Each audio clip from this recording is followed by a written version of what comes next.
Golden era के समय में बॉलीवुड में कई ऐसे एक्टर रहे हैं जिन्होंने अपनी एक्टिंग से काफ़ी ज़्यादा लोगों को प्रभावित किया है और उनकी एक्टिंग के साथ साथ उनके लाइफस्टाइल को लेकर भी लोग उनसे प्रभावित होते हुए नजर आते थे। बॉलीवुड इंडस्ट्री में कई ऐसे सितारे रहे हैं जिन्होंने अचानक ही इस दुनिया को अलविदा कह दिया था। उनकी मौत से ना सिर्फ उनकी फैमिली बल्कि उनके फैंस को भी काफ़ी बड़ा सदमा लगता हुआ नजर आया था। आपको जानकर हैरानी होगी कि इन स्टार्स को अपनी मौत का आभास पहले से ही हो गया था। मौत से पहले ही वो इस दुनिया से अपने जाने की भविष्यवाणियां कर चुके थे। आपको इस बारे में आगे चल के बताते हैं और सबसे पहले बात कर लेते हैं ऋषि कपूर की। इस लिस्ट में सबसे पहला नाम 80 के दशक के सबसे मशहूर हीरो ऋषि कपूर का आता है, जिनका निधन 30 अप्रैल 2021 को हुआ था। एक्टर की मौत से उनके परिवार को काफ़ी बड़ा झटका लगा था और उनके फैंस को भी काफ़ी बड़ा सदमा लगता हुआ नजर आया था। लेकिन आपको जानकर हैरानी होगी कि ऋषि कपूर ने अपनी मौत की भविष्यवाणी 2016 में ही कर दी थी।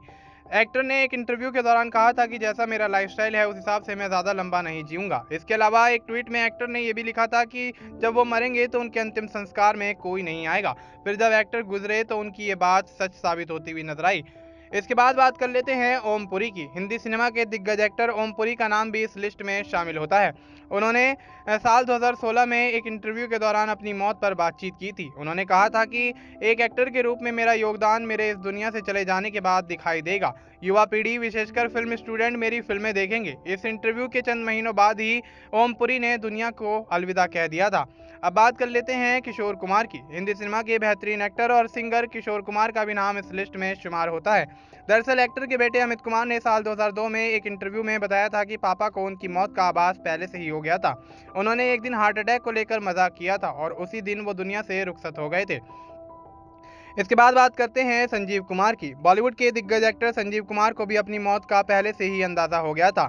एक्टर का निधन 6 नवंबर 1985 को हुआ था, लेकिन इससे पहले ही वो फिल्मों में हर उम्र के किरदार निभा चुके थे। ऐसे में जब एक बार शो में उनसे सवाल किया गया तो तबस्सुम ने जब उनसे सवाल पूछा कि वो उम्र दराज किरदारों को लेकर इतना ऑब्सेस्ड क्यों हैं, तो तबस्सुम के सवाल पर उन्होंने जवाब दिया और कहा कि मैंने एक ज्योतिषी को अपना हाथ दिखाया था, तो उन्होंने भविष्यवाणी की थी कि मैं ज़्यादा लंबे समय तक जीवित नहीं रह पाऊंगा।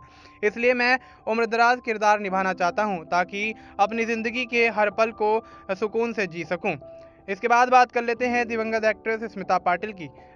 एक्ट्रेस दिवंगत स्मिता पाटिल को भी अपनी मौत का एहसास पहले से ही लग गया था, जिसका जिक्र the marigold story, Indira Gandhi and other names की एक किताब में किया गया है।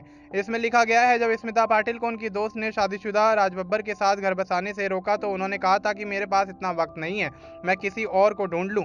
मैं बस जल्द से जल्द मां बनना चाहती हूं, मेरे पास ज़्यादा वक्त नहीं है। आपको बता दें कि स्मिता पाटिल का निधन उनके बेटे प्रतीक बब्बर के जन्म के कुछ दिनों बाद ही हो गया था और ऐसे में इन एक्टर की मौत काफ़ी सदमा पहुंचाती हुई इंडस्ट्री को नजर आई थी और देखा जाए तो इनकी एक्टिंग को लेकर आज भी इनकी तारीफ की जाती है। तो दोस्तों, इन दिवंगत एक्टर और सिंगर के बारे में आपको क्या कुछ कहना है, आप हमें कमेंट करके ज़रूर बताएं। बाकी इस तरह की और अपडेट्स के लिए आप बने रहें नेक्स्ट 9 लाइव के साथ।